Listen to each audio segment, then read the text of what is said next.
I've had a lot of people in my life who did not end up staying for long. Some longer than others, and for various reasons. I've lost relatives that are close.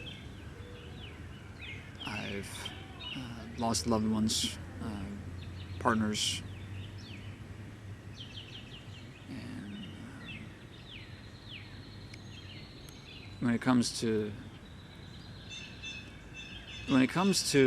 losing somebody that's close to you, it never seems to hit you all at once. I think to the 5 stages of grieving, which seems to fit with it a lot. Everyone has time that ends up going to each one, DABDA. So when it comes to losing someone that you hold dear, whether it's family or a partner or whatever, it could even be a pet. It could be something like that. It could just be something that you held value for. Losing them feels like losing a part of yourself, because you put that value into them, and then whatever the circumstance may be, it gets taken away. And that's a perfectly normal reaction. It's to feel that way, to feel that loss grief. And it doesn't matter what would have happened to cause it, because ultimately the feeling is the same. Everyone has their own ways of processing everything. So when it comes to I lost this person in my life and I didn't shed a tear, or I thought about it for a moment and that was it, versus people who oh my God, I lost someone close to me and it wrecked me for a long time. It was devastating. All of that is perfectly normal. It's fine. However you process all of that is how you process all of that. I'll start with my grandmother. She passed a while ago in the winter, and she died in my arms. We were having difficulty with her in the hallway, because she was old, but she was able to walk and move on her own. But then she started falling, and so we tried to help her stay up, but she just kept falling, and we had to lay her down, and we got an ambulance there, we got the police there, but she was not doing well. And the whole time I was holding her up, and she passed. And it wasn't like in the movies. It wasn't with grasping at nothing in front of you, gasping for air, and it wasn't anything like that. It was the breathing was just, this is a little tough to talk about. The breathing was slower. It was slowing down, getting choppier. She wasn't moving a whole lot. And after it was a very short time, may have only been about half a minute, maybe less. It might have been way different than what I remember due to just how everything played out. But she stopped moving. And that was it. The police they surveyed the scene. The ambulance people came, tried to revive her and failed. She was already gone. And that was it. That was it for her. And I was shaken for a long time after that. It still is tough to talk about. You know, it's taken me a lot of both courage and stuttering to talk about it now. But yeah. But then there's also, what if it isn't family? What if it's a partner? And I've had partners in my life, some for a short time, some for longer. And the separations were sometimes amicable, sometimes not. Sometimes it would be their doing, sometimes it was mine. And at the end of the day, you know, even if I was the one to say, you know, I've had enough, you know, this isn't gonna work, it still hurts, you know. I'll never understand when people say, you know, like, oh, you know, I broke up with that person, you know, and I've never felt you know, better, because, like, even if they didn't satisfy that other half feeling of you, you know, they are a person too. They have feelings and processes of their own as well.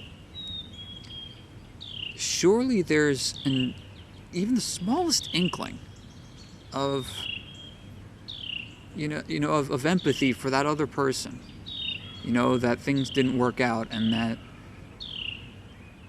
you know, and that something would have to be done different, you know, that they will have to go find, I guess, someone else. And if it's done to you, you know, if you get told, you know, hey, you know, this relationship ain't working, and, you know, I mean, that makes you feel like absolute crap, because it makes you feel like everything that you do for the relationship isn't good enough. And I've had relationships that have lasted for years, and not just like a couple of years, but many years, and then they ended up not working out for whatever reason. And I look back on that now. You know, I look back at my previous partners, and I only wish them well. I can only hope that, you know, whatever goes on in their lives, that it brings them peace, it brings them love, and that everyone, you know, not even just my previous partners, but everyone gets to find the love that they need. Because heartbreak is a feeling without. It's a feeling of not having the love that you need. It's a feeling of there is something that was a part of me, or that should be a part of me, that no longer is. And it's fine to have hopes and dreams during this time. Yes, things, you know, they feel like it's, you know, sometimes it feels as bad as being like rock bottom, but it's not necessarily rock bottom if there's the possibility of things getting better. Because you can always have a chance at that love again. That's one thing that I think a lot of people who are in the feeling of heartbreak tend to not see in front of them. They tend to not remember that the feeling of love can still be there. It can still be there. It's just overshadowed by that grief, the lost grief. So there's no shame in that feeling.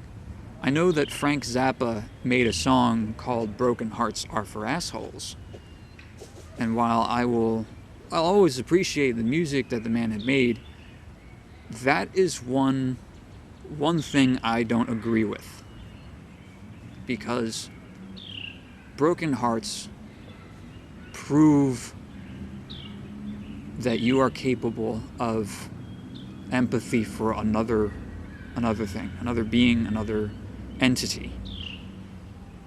And that's one of the most important things in the scope of our lives, is being able to have that empathy for your fellow man, for your fellow beast, for anything, really. So it's important to note that regardless of what it is that is causing that feeling of loss, that feeling of heartbreak, that it's not unjustified, and that you are not lovable. That is not correct, because you are lovable. Everyone is lovable. There is a part of everyone that deserves that empathy. I've learned much in the time that I've been with my partners, my more recent partners especially. And I have hopes and dreams of, things getting better as well. It's a healing process, really. And that's probably one of the best ways to say it, is it's a healing process. And you never know, because once you do heal from that, perhaps things can only go better. You never know. Things can get better. Things can grow.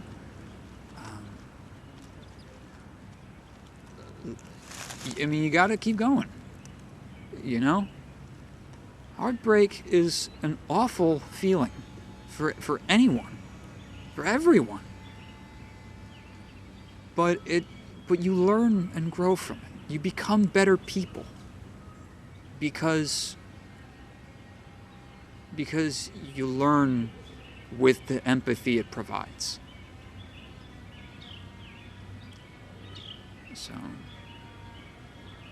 So yeah.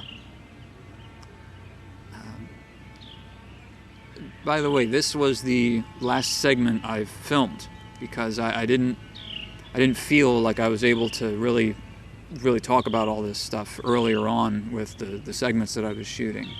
I was having a lot of difficulty. I was having more like crying spells and general lack of drive. I didn't have the motivation to do any of that. I was kind of stuck in the feeling of heartbreak. So this episode took a while to get everything filmed, and I'm glad that I was able to finally kind of sit down and talk about all that. That I've lost family members, I've lost partners. I've even lost pets and just regular friends, people I've barely known, and it has stirred up feelings, more so now than ever. So all of that is important, and all of that plays a part in who you are, and how you'll get along in life. So yeah. It stinks, yeah. Heartbreak stinks, and I wish no one would ever need it, ever. But if you do feel it, if you do become engrossed in the feeling of heartbreak, know that you will be able to do better. And you will be able to grow from it, and you will be able to become a better person than you ever thought possible.